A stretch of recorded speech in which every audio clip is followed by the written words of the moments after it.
Perfecto. Bueno, pues Egunon otra vez. Ya me he presentado antes, pero por si acaso alguna no ha estado antes. Soy Anire Garay, psicóloga y neuropsicóloga, trabajadora en la Asociación de Bioches y bueno, y también me especializo en atención temprana. Entonces, bueno, vamos a empezar. El título un poco, la verdad es que siempre tengo dudas a la hora de poner el título, pero bueno, me parecía el título que podía resumir mejor, ¿no? El tema de hoy es desarrollo cognitivo y cardiopatías congénitas. Lo que quiero un poco que tratemos hoy, o lo que me gustaría que quedara claro, es la relación que hay entre el corazón y cerebro, las alteraciones neuropsicológicas más frecuentes, más comunes, las que he ido encontrando durante estos años en la bibliografía, en lo que ya está publicado, y lo que nos hemos ido encontrando después en la práctica clínica y en la propia valoración, las propias valoraciones que hemos ido haciendo. Quiero hacer una mención especial a los procesos atencionales, puesto que al final los procesos atencionales son los que mayor impacto tienen, especialmente a nivel académico, y los que muchas veces realmente son los que más preocupan, ¿no? Aunque no sepamos que son procesos atencionales, son los que más preocupan y los que a veces nos dan la señal un poco de alarma de aquí está pasando algo. Después, la atención temprana, que es la parte en la que se interviene de 0 a 6 años, la etapa primaria y posteriores, cómo se vive un poco en la familia y qué se puede hacer, y desde Bioches qué ofrecemos y cómo estamos trabajando al respecto. Bueno, yo creo que aquí no os voy a decir nada nuevo, nada que no sepáis ya, ¿no? Al final el cerebro es un órgano que se nutre, ¿no? de nutrientes, evidentemente, y de oxígeno, y es dependiente, obviamente, como del resto de órganos, del aparato cardiovascular, ¿de acuerdo? Entonces, ¿qué ocurre? Pues que evidentemente se observan ciertas repercusiones, no siempre, esto lo quiero subrayar, de lo que estoy hablando son de generalidades, no ocurre en todos los casos, no ocurre en todas las cardiopatías, no tiene por qué ocurrir además, pero se da casos y se da con bastante frecuencia, o estamos encontrando más casos de los que nos gustaría, con repercusiones neurológicas. Como he dicho, no significa que una cardiopatía, no significa que el tener una cardiopatía signifique que vayamos a tener una lesión cerebral, ni mucho menos, pero sí que es cierto que se han dado casos. Y sí es importante tener en cuenta un poco estos conceptos para poder detectar e intervenir de forma precoz. ¿Por qué? Pues porque cuanto antes se detecta, como todo, antes podemos intervenir y menor impacto tiene a nivel funcional. ¿De acuerdo? Al final, una vez de que la cardiopatía ha sido resuelta o está en vías de resolución o ha sido intervenida y está todo como más controlado, empiezan a surgir otra serie de dificultades. Y es importante que tengamos estas dificultades un poco, las tengamos en cuenta para que no tengan mayor impacto. Porque no es lo mismo intervenir y trabajar cuando un niño tiene o una niña tiene 3 años o 4 o 5, o cuando tiene 20 o 25. Al final, esas secuelas siempre están más instauradas en el día a día de la persona y es más difícil, ¿no?, de poderlas revertir y poder reeducar o poder trabajarlas. Entonces, por eso es esta necesidad de detectar e intervenir. Dentro de las alteraciones neuropsicológicas que encontramos, ¿vale?, según estudios, esto es lo que se ve en la literatura, es que más del 50% de los niños que han requerido de una intervención cardíaca, bueno, pues que han podido presentar o que han presentado dificultades en alguna de las siguientes áreas, ¿vale? Y os las pongo aquí. Atención. Después os he comentado que voy a desglosar mejor el tema de la atención, pero bueno, para que os suene, tener dificultades atencionales es estas personas que son más despistadas, ¿no?, que tienen problemas en atención selectiva técnicamente, que tienen problemas de concentración, es decir, que no pueden sostener la atención o que les cuesta sostener la atención durante tiempos prolongados. También se encuentran dificultades en el procesamiento de la información, es decir, cuando me das información me cuesta procesar, me cuesta como los ordenadores. Esto, el ejemplo muy claro lo tenemos en los ordenadores, ¿no? Cuando hacemos, o sobre todo los antiguos, cuando hacíamos muchas cosas a la vez y de repente ¡pop!, se paraba la imagen, ¿no?, o se paraba el ordenador. Bueno, pues esto pasa un poco parecido, ¿vale? Para que entendamos, no pasa exactamente igual, pero parecido en algunos cerebros, porque hay pequeñitas lesiones y cuesta procesar la información de una forma rápida, por así decir, ¿no? Pues cuesta un poquitín más. en funcionamiento ejecutivo, y esto se traduce, esta palabrota se traduce en la capacidad para autorregular la propia conducta, para planificar, para secuenciar.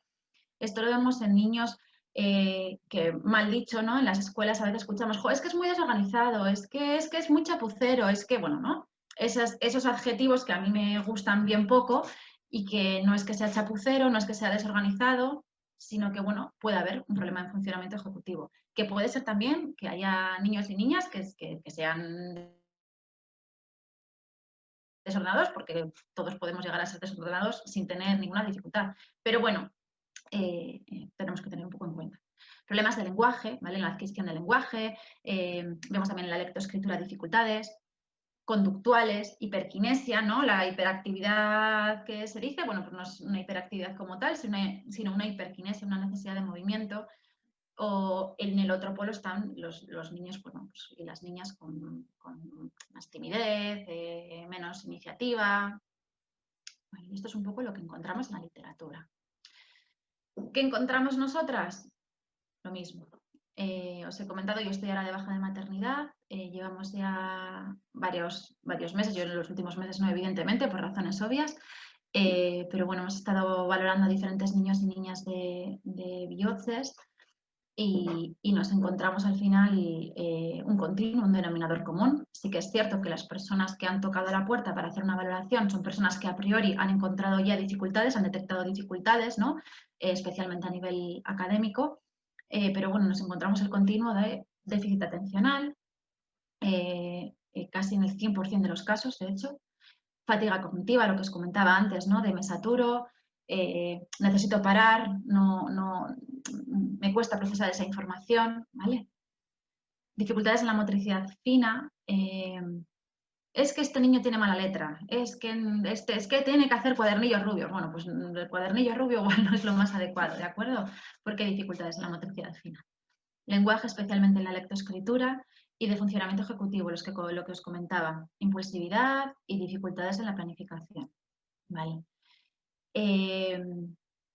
La verdad es que haber tenido la oportunidad y que seguimos y que os animo a que toquéis la puerta para poder hacer estas valoraciones, es muy importante porque si no valoramos, no detectamos y seguimos con la etiqueta del niño movido, el niño que no se entera, el niño o la niña que molesta al compañero. Entonces, es importante que no pongamos etiquetas y pongamos nombre y apellido en condiciones a las cosas para que podamos intervenir con los críos y las crías y en las escuelas y en el medio, un poco en el entorno. ¿De acuerdo?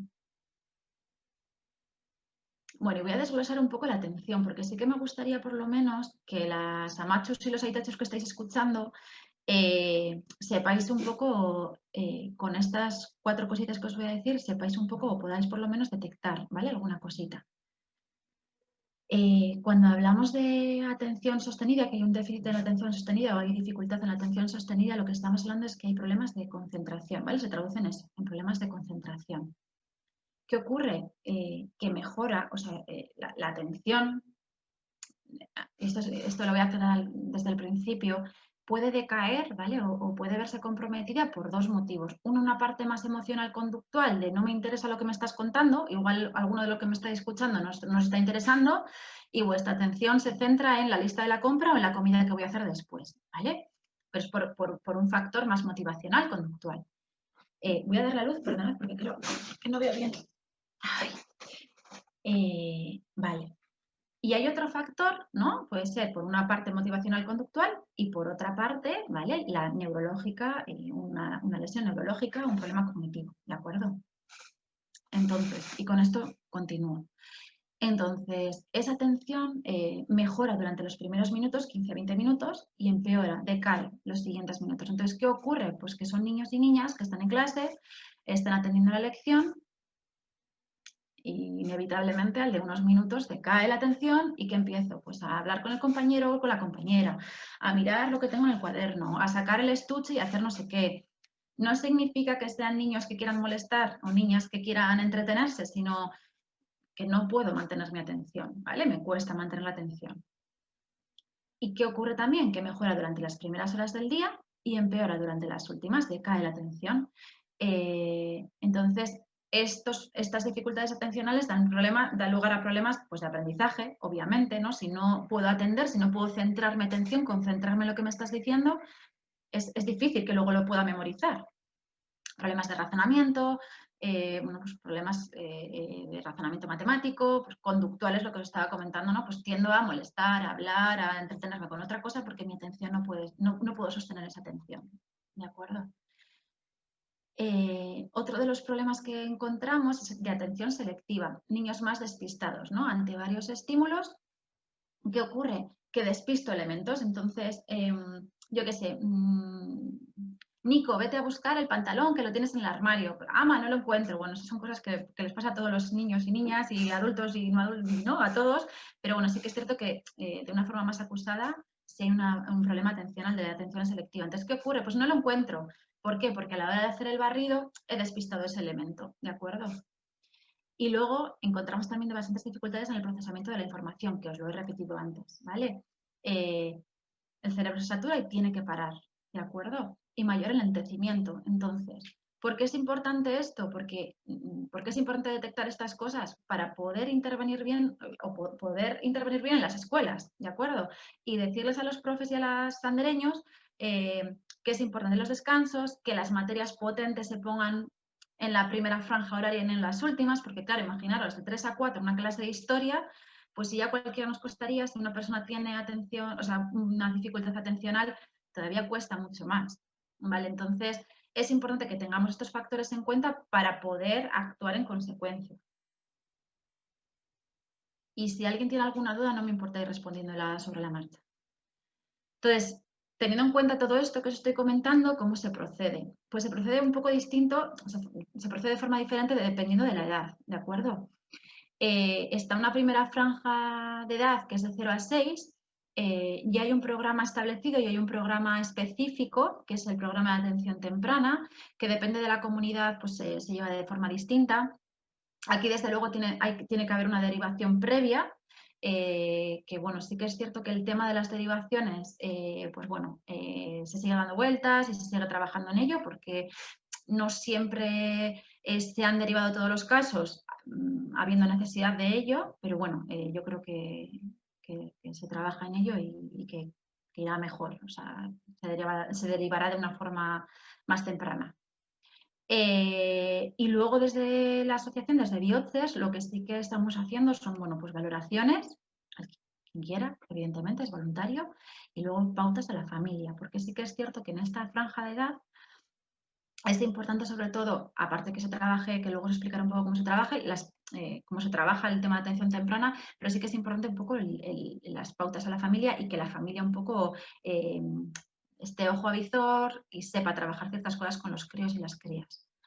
Y luego lo que estamos llevando a cabo también es el programa de centros educativos de Bioces, que es lo que os decía, ¿no? Una vez detectadas las dificultades, nos juntamos con la familia, ya os hablaré un poquito más adelante, y vamos a los centros educativos un poco a dar feedback, a formar, a que, bueno, pues que entiendan un poco todo el contexto de la cardiopatía congénita y el caso específico a nivel cognitivo, cómo está este crío o esta cría.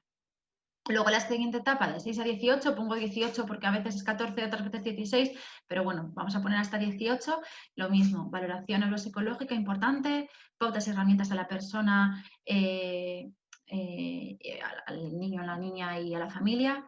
También el programa en el centro educativo importantísimo, ir a las escuelas y dar feedback de todo esto.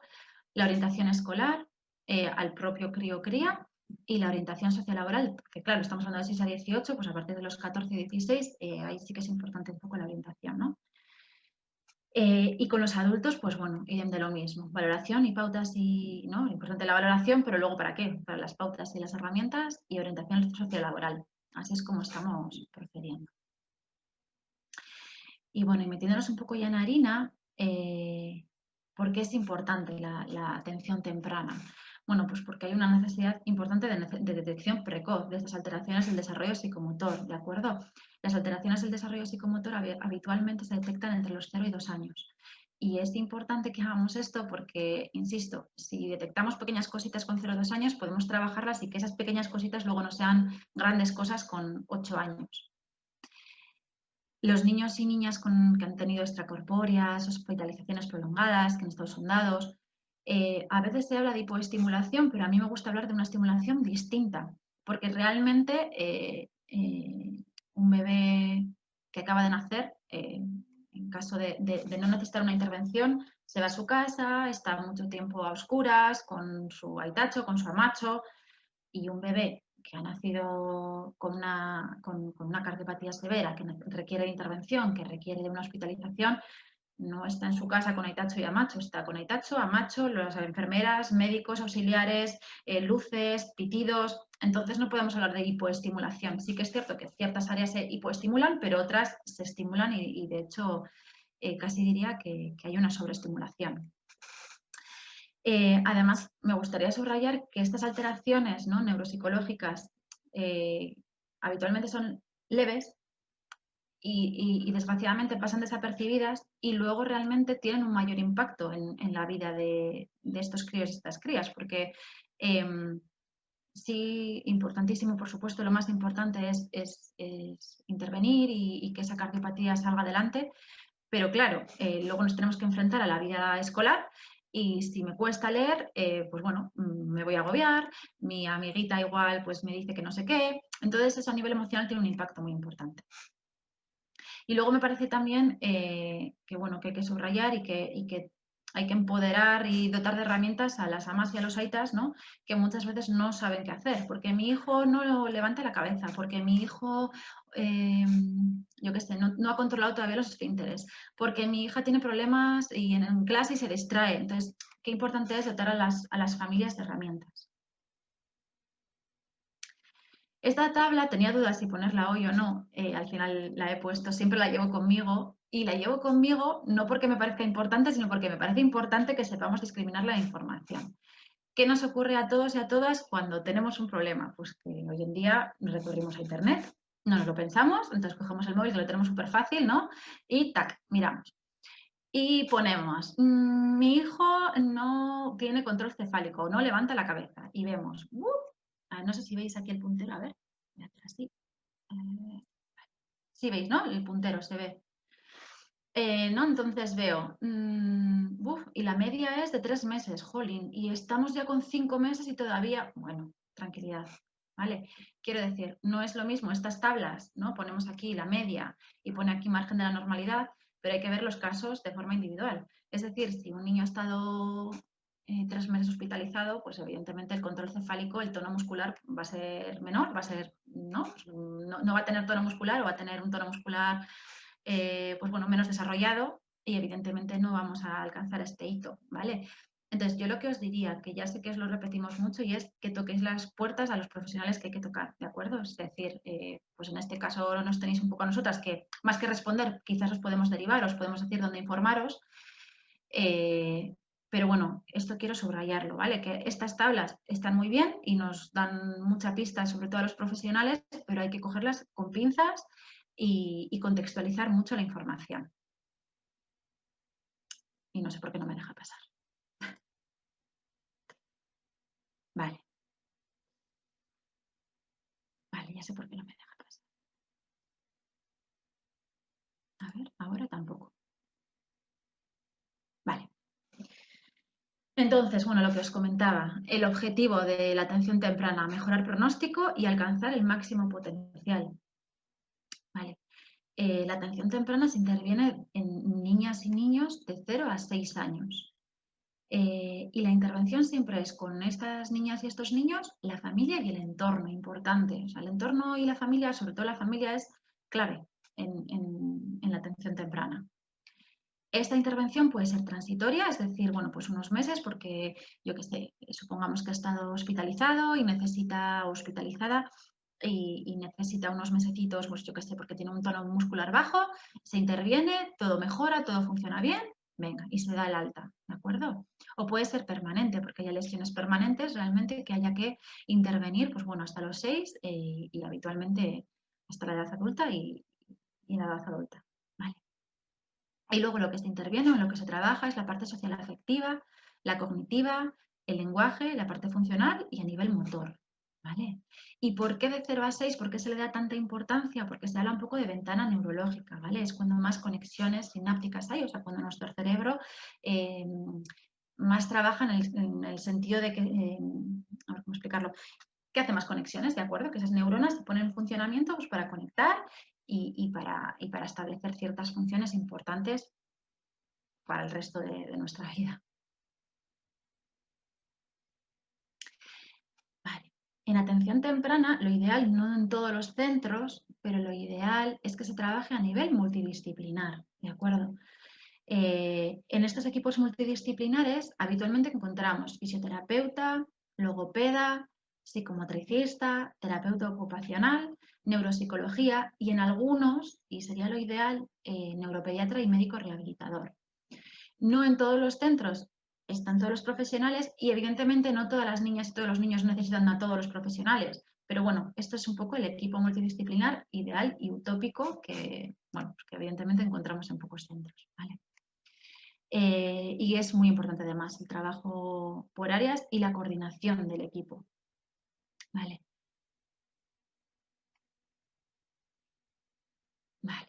Y bueno, y después de los 6 años, ¿qué ocurre? ¿Qué pasa con mi hija o mi hijo? Bueno, es que seguimos trabajando. Pero sí que es cierto que encontramos que en primaria empezamos con la detección de las dificultades. Es decir, de 0 a 6 todo iba estupendamente, pero cuando nos metemos con la lectoescritura o cuando nos metemos con el razonamiento matemático, cuando nos metemos en entornos académicos en los que hay menos movimiento libre y menos exploración y hay más estructura y más normas, más materias, pues ¿qué ocurre? Pues que empezamos a encontrar las primeras dificultades, ¿no? Sí que es cierto que cuando hablas con las amantes y los aitetos te dicen, jo, ya decía yo que... Pero bueno, como no le han dado importancia, pues claro, evidentemente es que no, ¿no? En principio, si nadie le da importancia, pues bueno, pues todos nos confiamos en que va a ser algo transitorio y puede ser algo transitorio. Pero bueno, habitualmente sí que nos encontramos con muchas niñas y niños que han dado la voz de alarma en esta primaria, ¿de acuerdo? Bueno, pues ¿qué ocurre? Pues lo que os comentaba y aparte, bueno, hay más normas, ¿no? Más tiempo sentados, niños y niñas que os decía, que se despistan, que no pueden concentrarse y que tienden a buscar otros estímulos. Claro, ahora de repente tengo que estar sentada en el pupitre, en la silla, pues durante 1 hora, terrible. Tengo que cumplir horarios, me cuesta. Y encima me tengo que someter a exámenes y evaluaciones. Bueno, pues aquí es cuando empezamos a encontrar dificultades.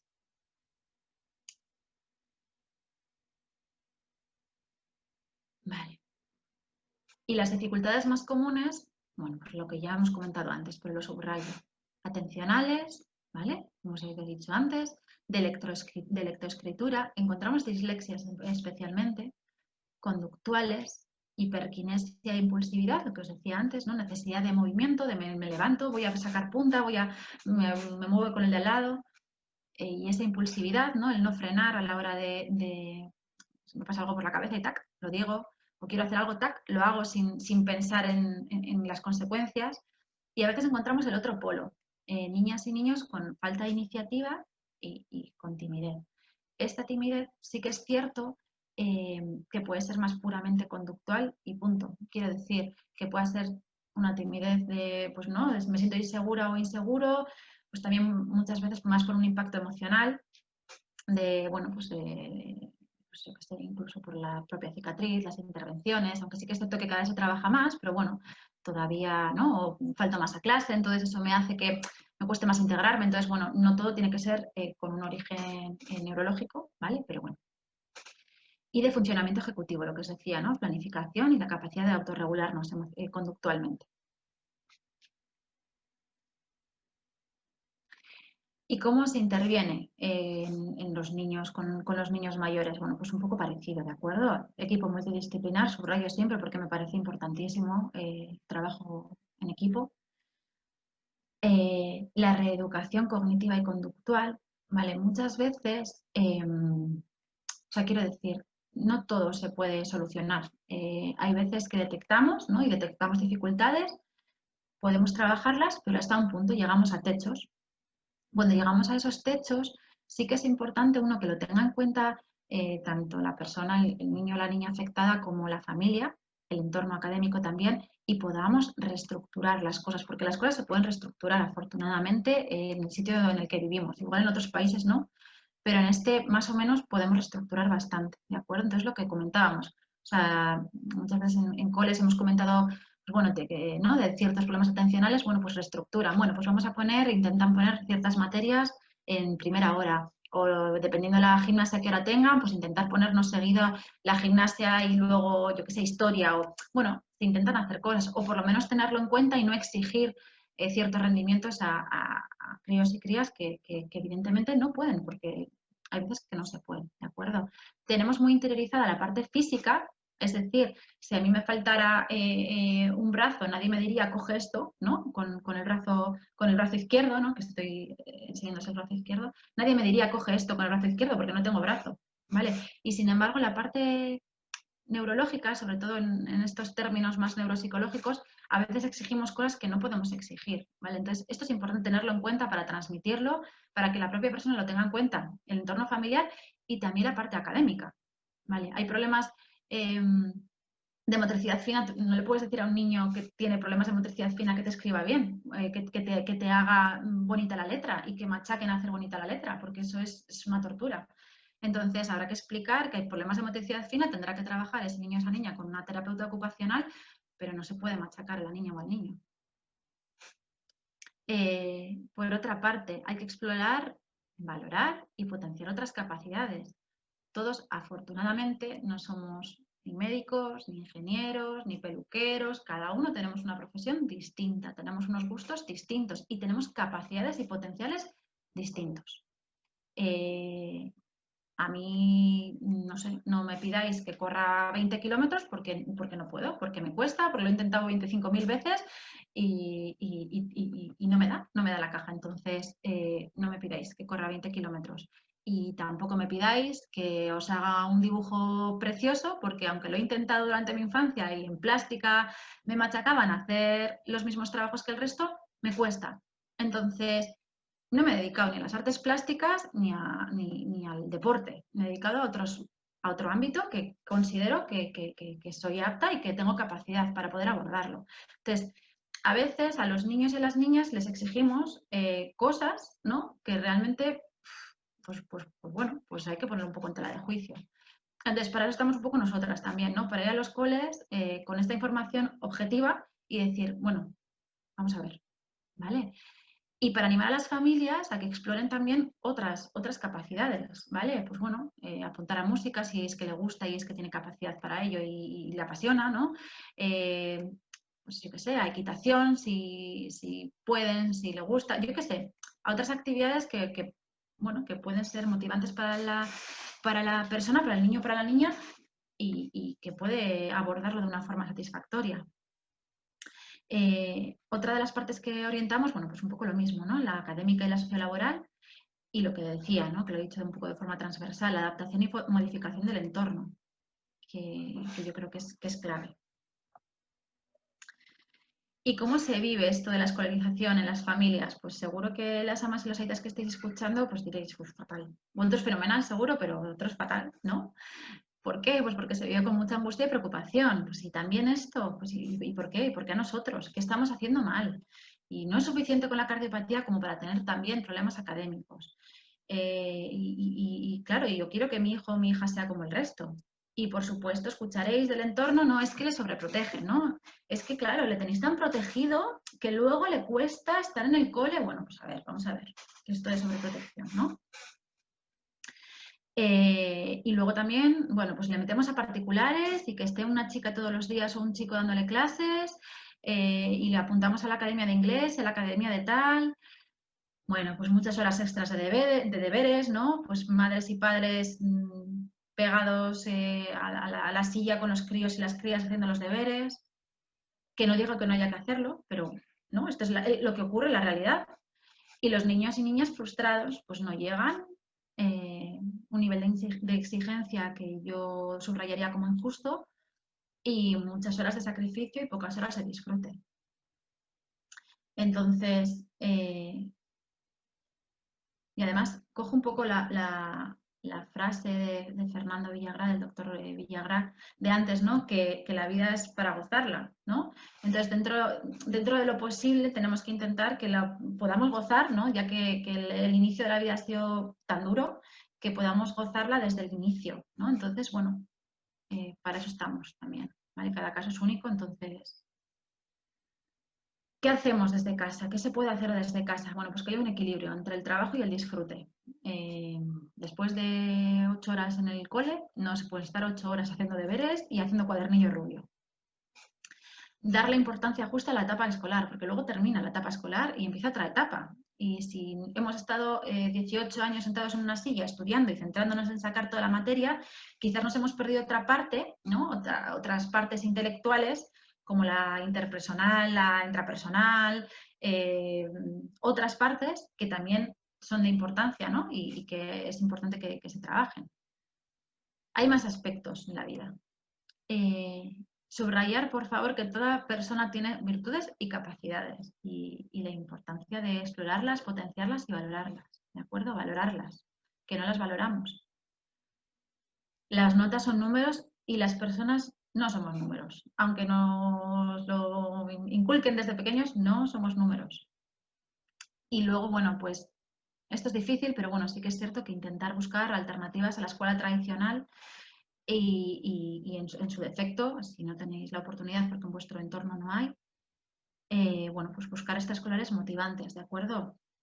Entiendo que haya que reforzar ciertas asignaturas porque al final es lo que nos exigen, pero bueno, las extraescolares, hay otras extraescolares que pueden motivar y que incluso pueden hacer que académicamente mejoremos simplemente porque estamos más felices, más contentos, estamos motivados y bueno, tenemos fuerza como para luego hacer la ecuación o hacer la suma o hacer lo que sea que nos hayan mandado desde matemáticas. Y bueno, ¿qué hacemos un poco en Bioches, ¿no? Una vez detectado esta situación, ¿qué es lo que estamos haciendo y lo que estamos luchando un poco por conseguir? Lo primero, una evaluación neuropsicológica completa, que ahora mismo la está haciendo mi compañera Alba, ¿de acuerdo? Porque como os he comentado, yo estoy de baja, que luego continuaré yo con ello. Pero bueno, a todos los que queráis, a todas las que queráis, podéis poneros en contacto con Yosune, la trabajadora social, y organizamos para poder hacer una valoración neuropsicológica completa, con el objetivo, uno, de detectar y dos, de poder intervenir y de poder ir a las escuelas en caso de que sea necesario y bueno, poder trabajar. Por otra parte, seguimos y continuamos y vamos a seguir con la formación e información en las escuelas, coordinándonos con el equipo docente y los berritzegunes siempre que se pueda, no siempre, pero habitualmente cuando vamos a cuando vamos a las escuelas intentamos juntarnos con todo el claustro, o por lo menos con los profesores y las profesoras que están en contacto con los críos y crías, y invitamos siempre al berritzegune de la zona, ¿vale? A través del cole o nosotras directamente. Luego, pautas y herramientas para casa, ¿vale? Bueno, pues nos juntamos con las familias, con los críos y crías e intentamos dar pautas y herramientas un poco para, bueno, pues para poder trabajar ciertas cosas. Ante un problema, pues lo que os contaba, ¿no? Problema atencional, si me estás diciendo, ¿no? Saca la basura, luego traes el pan y luego haces no sé qué, y te digo 7 cosas a la vez y muy rápidas, pues probablemente no es que no te haga caso, es que no, es que dímelo más despacio para que yo lo pueda procesar bien, ¿vale? Entonces, bueno, pues ciertas herramientas que aunque os parezcan de perogrullo, a veces no se tienen en cuenta por falta de información, como es normal, porque no sabíamos esto, ¿vale? Y luego, bueno, pues apoyo psicológico y acompañamiento tanto familiar como a la persona afectada, tanto dentro como fuera del hospital. Ahora mismo, como sabéis y como os hemos dicho, no podemos estar en el hospi porque, bueno, por la situación obvia, pero bueno, esperemos y confiemos que pronto podamos volver, ¿vale? A continuar con nuestro trabajo. Y nada, daros las gracias, contestaré a las preguntas que surjan. Este es mi email.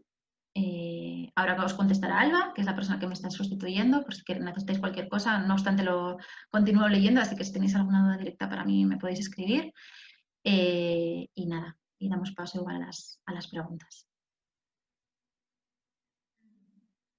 Hola, Yanire. A ver, hay algunas preguntas de Gema Palazón. Me gustaría preguntar si en el caso de que no tengamos acceso a valoraciones neuropsicológicas en nuestro centro de salud, sería conveniente buscar alternativas en clínicas privadas.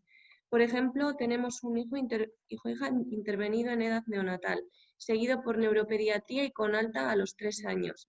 ¿Deberíamos buscar una valoración entre los 3 y 6 años para intentar detectar y anticipar? Y otra pregunta. ¿Y Bueno, de qué provincia es? a ver.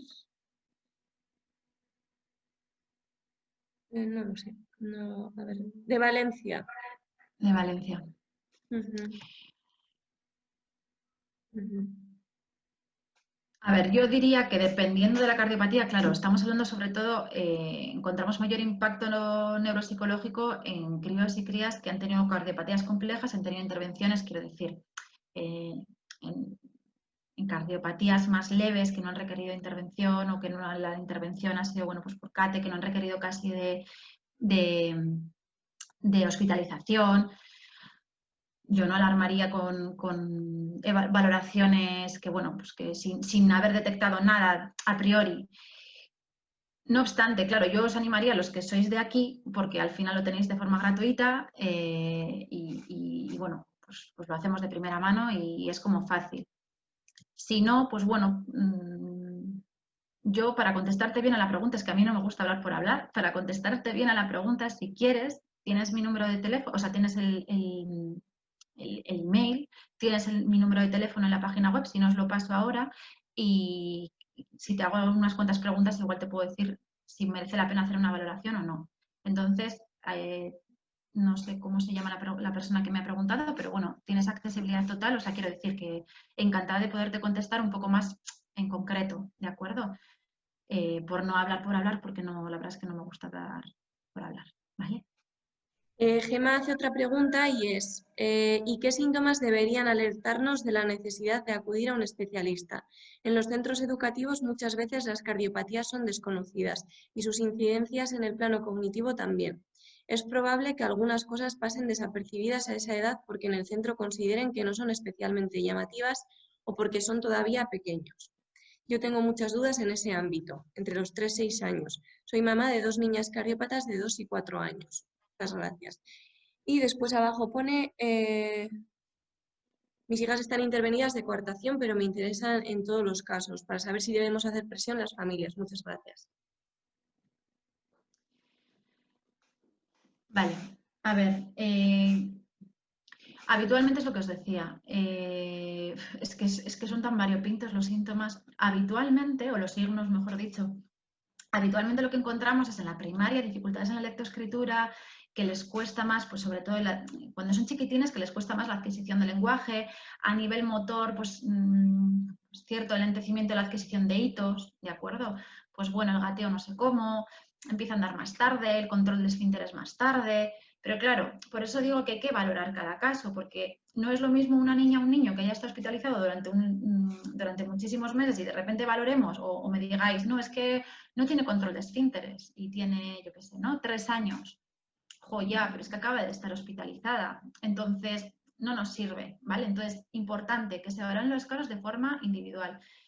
Yo apuesto y os animaría a que se hagan valoraciones, porque en verdad no es algo que cueste mucho en cuanto a tiempo, es algo ameno, no es una tortura de verdad, porque además las valoraciones que se hacen hoy en día son mucho a través de juegos, a través de fichas, láminas, pero es algo muy dinámico e incluso algunos dicen que divertido, así que bueno, y realmente nos da muchas pistas. Y luego de cara a poder abordar a nivel académico, porque claro, no es lo mismo ir al cole diciendo, no, los niños con cardiopatías congénitas pueden, o ir al cole diciendo, mira, los niños con cardiopatías congénitas, esta cardiopatía congénita, hablamos de esta cardiopatía congénita en concreto, y además hablamos de este niño en concreto, de esta niña en concreto, que tiene estas dificultades detectadas realmente y objetivizadas. Pues eso es muy importante, decir las cosas de una forma objetiva, ¿no? Decir, no, mira, es que encontramos que en atención selectiva tiene esta dificultad y en eso tiene esta dificultad y podéis trabajarlo de esta forma o podéis facilitar, ¿no?, a esta niña o a este niño de esta forma. Entonces hablamos de una forma mucho más concreta. Yo os diría que Gemma, imagino que serás de la asociación de, ¿no? Entiendo, por la pista que has dado, yo os diría que sí, que luchéis un poco para que se hagan estas valoraciones. Pero los signos que son súper variopintos. Es un poco lo que os comentaba antes, pues motricidad fina, pues cuando son muy chiquitines, pues problemas en la adquisición psicomotora y después se ven académicamente, pues bueno, en la adquisición un poco de las siguientes, ¿no? Pues de la lectoescritura, del razonamiento matemático, José de Montón, pues eso, los despistes, el que se mueven más de la cuenta, esas cositas. Pero insisto que pueden ser por problema neurológico o no, por eso es importante detectar. Vale. Fernando Villagra pregunta, ¿cómo es en vuestra experiencia la adaptación curricular en los escolarizados? En Madrid hay de todo, bueno y malo. ¿Cómo es en vuestro entorno? Claro, las adaptaciones curriculares, claro, esta es una pregunta peliaguda. Las adaptaciones curriculares se hacen una vez de que el berrichegune o sea, quiere decir que el equipo un poco de educación especial se ha puesto en marcha. La historia es que muchas veces no se pone nadie en marcha porque no hay nada detectado y se etiqueta, mal etiquetadamente, ¿no?, al niño movido o a la niña despistada, ¿vale? Las adaptaciones curriculares, pues yo creo que eso mejor pueden contestar las madres y los padres que probablemente y los profesores y las profesoras que tienen más información. Yo creo que como todo, depende qué adaptaciones curriculares se hacen mejor y otras pues evidentemente flaquean un poquitín. Yo la verdad es que creo que es muy difícil satisfacer realmente las necesidades de los niños y las niñas que tienen dificultades académicas, ¿no?, o cognitivas, porque al final la estructura ya es rígida, es cuadriculada, porque es así, porque el sistema educativo que tenemos es así, ¿no? Es bastante rígido. Entonces, por mucho que se adapte, no se termina de adaptar del todo. Pues bueno, yo creo que se están haciendo, que se está trabajando mucho y yo confío en que hay profesionales estupendos en la educación y que luchan por adaptar cada vez mejor, pero bueno, el primer problema de detección, por eso no se adaptan, y el segundo, pues que las adaptaciones llegan hasta donde llegan. Vale. María Seseña pregunta, dice, hola, buenos días. El hecho de que un niño con cardiopatía congénita tenga antecedentes en la familia, hermano con TDAH, entiendo que aumenta las posibilidades de que el niño con cardiopatía congénita tenga problemas atencionales. Si eso fuera así, ¿la medicación que se les da a los niños con TDAH es compatible con la cardiopatía congénita? ¿Habéis conocido casos en los que se les administre la medicación? ¿Se observan mejorías? Vale, yo no te puedo responder al tema de la medicación porque no soy médico y no me voy a meter en ese jardín.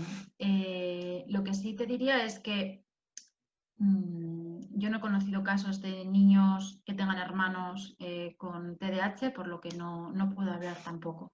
Lo que sí te diría es que antes de diagnosticar de TDAH se le haga una buena valoración, ¿vale? Porque el TDAH al final es falta de atención y movimiento, ¿no?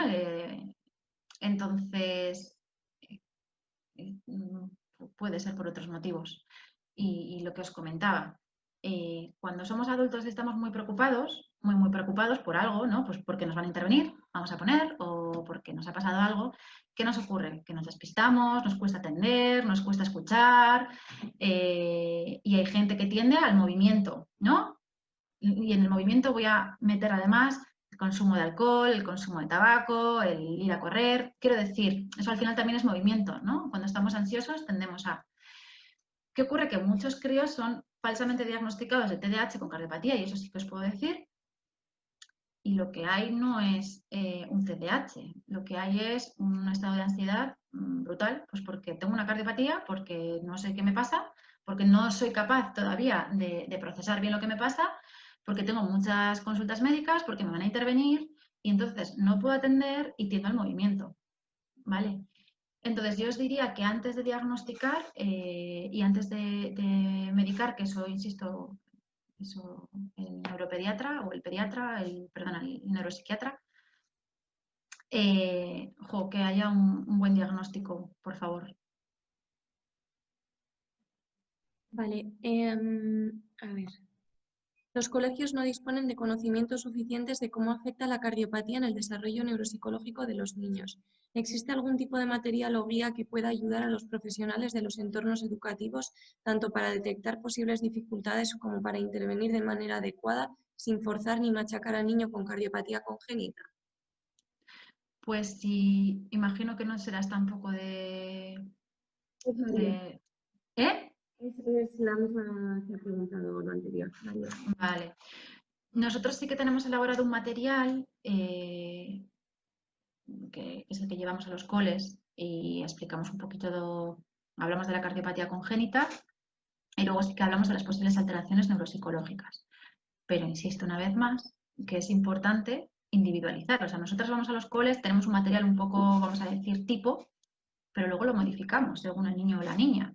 Entonces, Patri y yo nos ponemos en contacto, que somos las personas que vamos a los coles, y si es un caso en el que hay pues que yo que sé, que Patri, imagínate que no es de mi zona porque estamos un poco como zonificadas, y Patri detecta, pues fíjate, me han dicho que tiene, pues venga, se hace una valoración. Entonces, con esa valoración llevamos una información como muy concreta a los coles. O sea, al final no podemos ir con generalidades, porque es que igual no cuadran esas generalidades con ese niño o esa niña.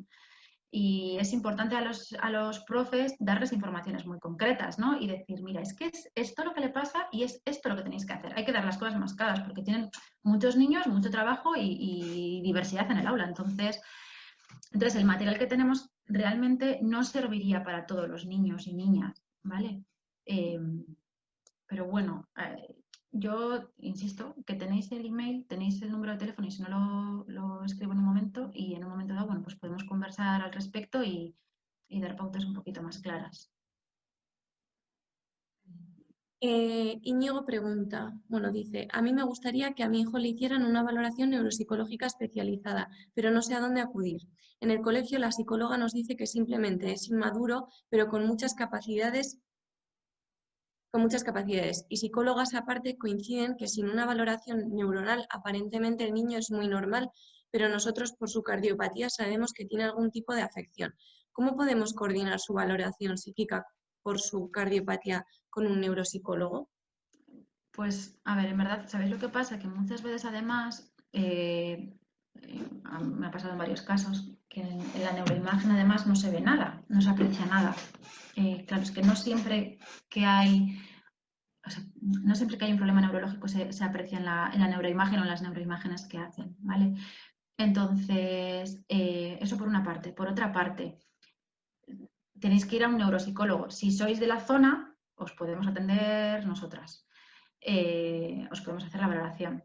Y si no sois de la zona, me presto también, es que me escribís un email a deciros un poco a ver qué centros hay en vuestra zona, ¿vale? Porque hay centros, no todos los centros hacen valoraciones infantiles, pero la mayoría de centros en los que trabajan neuropsicólogos o neuropsicólogas, que sí que es cierto que tampoco hay muchos, ¿vale? Porque es una especialidad, pues bueno, relativamente nueva. Yo empecé a estudiar neuropsicología hace 12 años, 12 o 13 años, y éramos de las primeras promociones. Ahora, quiero decir que no había mucho neuropsicólogo, neuropsicóloga, ¿vale?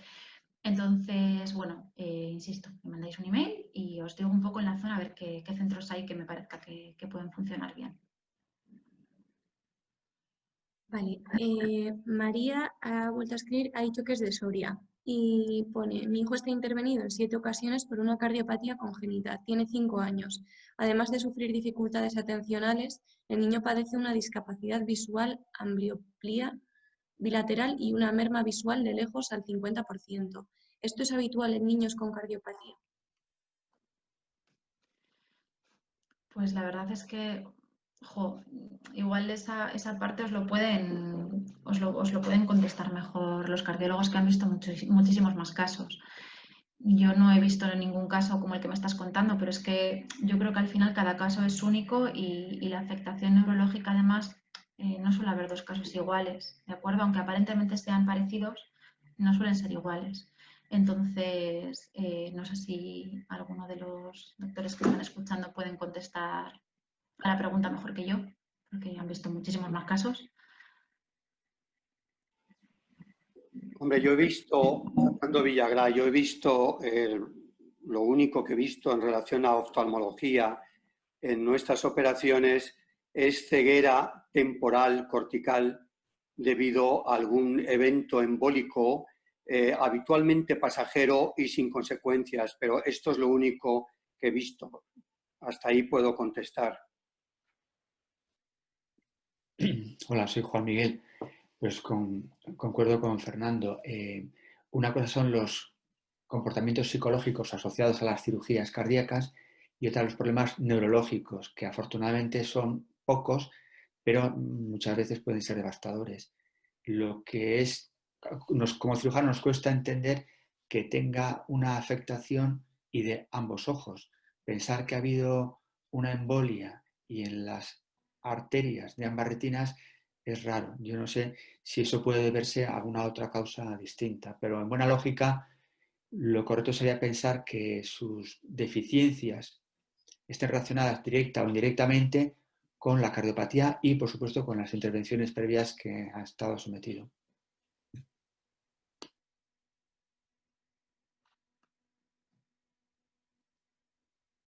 De acuerdo.